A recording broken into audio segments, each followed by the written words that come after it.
about when was the last time you wrote a letter. Because I think it's something that we don't really do very often in today's day and age.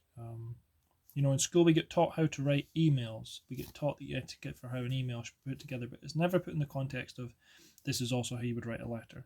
It is, roughly, dear sir, madam, whatnot. But the thing is, most of the time nowadays, letters didn't used to be optional. Letters used to be the only way of sending your letters, your literal words, your organized thought to someone else if they weren't immediately in a vicinity where you could talk to them. I guess communication has evolved massively since civilization, since people became more organized, and since we moved out of more hunter-gatherer society where everybody was very close, and then I guess there was periods where you just knew the people in your town and that was it. But now with the internet and international travel, you can have friends and you can know people across the globe. And the vast majority of the time, we just communicate with text, phone calls, emails, that kind of thing. And I think that's great. I love it, because there's people I know that live in other parts of the world, and if it wasn't for that technology, then I wouldn't really hear from them very often, or it would be significantly longer. It takes 6 months to have a conversation that lasts 20 minutes, half an hour on a phone call, all the back and forth and ping pong. By which point you've probably changed your opinion on the matter 6 months down the line. So I don't think that in terms of utility and actual usefulness of conversation, I don't think letters really, they don't do that anymore, because we have other things that are so much quicker.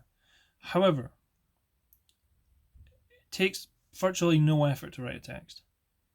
Sometimes somebody sends you a big paragraph and it takes a little bit longer to reply and whatnot, but there's virtually no effort in sending a text. It's done. It's very quick. It's over in seconds. However, if you're going to write somebody, and this is what I think letters mean nowadays. Letters are no longer a tool of communication, but a signal that you care deeply enough about the other person that you will take the significant time out of your day to sit down, to think about this letter above and beyond regular communication that you could just do over text. Come up with that, write it, handwrite it, put it in an envelope, and then if you take the extra step of putting a bloody wax stamp on it, let me tell you, that was a lot more fucking faff than I thought it would be. It was kind of funny because I did a practice one and it went perfect. I was like, oh, it's amazing, this is easy, piece of piss, it's as easy as it looks in the movies. And then the second, third, fourth, and fifth ones I did were all fucking horrendous. I either let the wax, I let it cool too long, I didn't let it cool long enough, or I used too much or not enough. I got wax stuck in the stamp and I had to melt that out, and then the end was hot and I burnt my finger. And that was about a good half an hour, 40-minute saga. But now I feel competent in putting a wax seal on there. So, there's the time to make it. And now I have to go to the post office and mail it. It takes ages. It is so inefficient. But I think in a lot of ways, this communicates care. This communicates a certain level of, yeah, I really give a shit about you enough that I took the time to do this. This is a wee bit of, from me to you, that isn't ever going to be on the internet. That's not going to be communicated via lines of code. It's much more personal. It's perhaps a little old and archaic and Victorian in this day and age.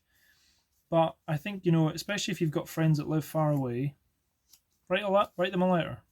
And if you want an extra challenge, put a wax stamp on it.